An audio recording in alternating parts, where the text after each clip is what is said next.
Hey everybody, welcome back. Johnny here. Cozy armchair vlog time. Today talking about 3 anime that I think you may have missed, or at least I know a lot of people have missed or don't talk about, that I think are really amongst the top out there that you should check out if you haven't. So starting off, Yu Hakusho. This is a classic shonen type anime that follows the adventures of 14-year-old Yusuke Arameshi. And I know what you're thinking, 14-year-old, maybe that's not your thing. This is really quite mature considering the age of the protagonists. There's quite a bit of bad words here. Some of the writing is quite well localized. In my case, this is a rare exception where I actually watched it in the English dub. And oh, hello, Basil. I watched it in the English dub, and it was great. Some great voices, a really good localization where they use bad words in like a natural way, like you and I may use them. This is really a seminal anime, not like that, you pervs, in the way that it sets the foundations for many of the shonen type anime that follow. I think I can see a lot of inspiration from other shows that they take from here, and setting up some of the tropes, some of the structure that is then followed, some of the character arcs and those things. For me, this is really enjoyable to watch. It is largely supernatural, so it talks about, things like the afterlife and spirit world. I guess similar to Dragon Ball Z, there is this other world that you go to once you die. And I would pinpoint some similarities between the two. There is more of an arc to the characters, in my opinion, when you contrast that to Goku or some of those other characters. The character does grow, and some of the side characters also grow quite a bit, which is really nice. Basil, the sun is getting in, buddy. So yeah, this is not working out for me. Let's go here. Let's say hi to the stream. Yes. Very interesting characters. You have some of the, stereotypes like the strong silent type in Hiei, which is actually, he's very small. He's a very tiny character, but he's got that presence, that kind of intimidation thing. And he, as you would expect, has an arc of slowly opening up over time as well.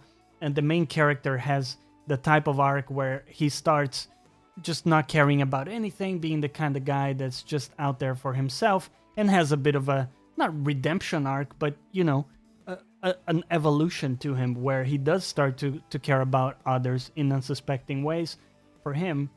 And the story takes him to unsuspecting places and forces him to push himself more and more power-wise. This is something I think a lot of people missed. It was maybe eclipsed by other anime at the time, and you could have easily just not known about this. So I'd recommend you check it out. I watched it recently on Funimation, where English dub is available. Japanese is just fine as well, but like I mentioned, English was quite enjoyable for me. So with that, let's move on to the next one. Hear me out. 2004, Monster. This is a show that has me on the edge of depression whenever I watch it. It's that like dark and gritty, but it's so immersive to watch for me. This follows Dr. Kenzo Tenma, who's just an outstanding surgeon in, I don't remember exactly which city in Germany it is, but there's this fateful night where he chooses to save a young boy, Johann Liebert, over the life of the town's mayor, I believe, a very prominent figure in any regard. And so by doing that, he kind of commits career suicide. So all of his contacts, all the people in the hospital board and all of this stuff turns against him and turns his just super promising career into a dead end, right?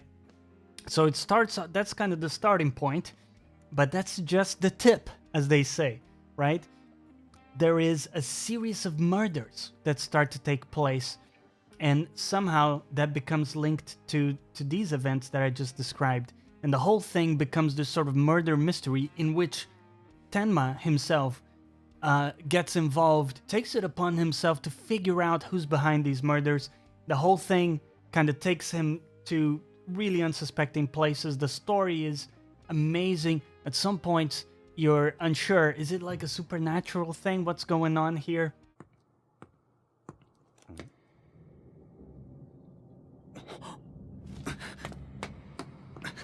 Oi, どうした?しっかり。死んでる。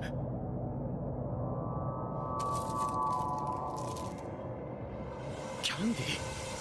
And amazing characters, okay? So there is this inspector, and I'm blanking on his name. Something like Lunge? Inspector Lunge. This very interesting, quirky character. When he speaks, he does this typing motion with his fingers, and it's like he's committing the words to memory. So he has some kind of photographic memory, but he does it through this sort of typing motion. So he's like committing to memory all these words.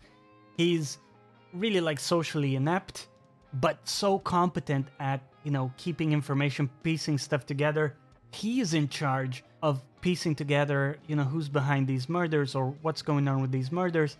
And so very naturally he comes opposed to Tenma in this effort, or he's onto him. He comes to suspect him at some points, and the story goes kind of back and forth in different ways. I don't want to reveal too much, but the way they tell the story, it's just one of those things where you can really put away a few days to watch this and be totally into it. By the way, if you're an avid anime fan and you've already seen all of these, tell me down below, right? Hey Johnny, I called you on your bluff.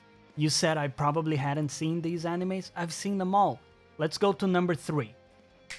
And I've saved the most interesting one for last. This one really doesn't get talked about. And it's out of the 3, the only one that's still ongoing. And I watched it recently. So this is Golden Kamuy. It first aired in 2018, so quite recent. And as I said, it's still going. And this takes place, the setting is like 1900s Japan. This is after the Russian-Japan war that takes place. And the protagonist, Sugimoto, known as the immortal Sugimoto, comes across this character, Ashiripa, Ashiripa-san. And she is a member of a tribe called the Ainu, I believe it's pronounced. And this is a tribe that went on to disappear after, after the events of all this stuff. And it has a lot of interesting lore and like customs that they talk about. So, throughout the whole show, you get this backdrop of survival skills that she has, like being out there hunting stuff, making foods out of it. They always have this moment where they cook some delicious food. Well, delicious for them, right? And for me, that was really, really enchanting. I love those little moments. But there's this really unexpected alliance or like friendship between Sugimoto, who's like a seasoned warrior and soldier from the war in Japan, and Ashiripa, who's very young. I believe she's around 13 years old or something like that. Sugimoto, あいつらと戦おうなんて思うなよ。殺されるぞ。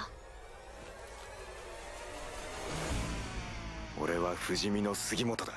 This like unsuspected friendship is formed, and the reason initially for them to be together is that they find out about this kind of plot, initially not clear if it's true, but it's claimed that a lot of several prisoners escaped from a given prison with a tattooed map.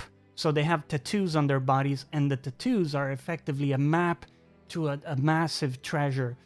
And, obviously this is kind of laughed out initially as just some kind of tale, but, Sugimoto starts to see that there's some truth to it. So he's on this quest to find the treasure, and Ashiripa then tags along with him, and they become this sort of unit as they go through this quest. So this is the overarching quest that the show takes you through. But it's just impossible for me to explain to you in a few minutes just how many interesting characters you come across and what a journey this is to, to go from this starting point to where the show is at right now, which it hasn't ended. But they know how to make interesting characters. That's like the best way I can describe why I love this show. I'm not a big fan of war stuff. Anything that's like war related already, it's not naturally interesting for me. There are marked exceptions to this, but this is a case where, despite the setting not being the most interesting for me, the characters and the way they play out in the setting and in the quest they're in is just really, really, it's funny, it's lighthearted. A lot of the time, it does get dark too sometimes, which I think, gives it that balance. It's filled with these enchanting moments of their camaraderie and different quirky characters. It's just a gem. And it's not an anime I've heard talked about at all. I have a single friend that told me about this anime. I haven't heard anybody else talk about it.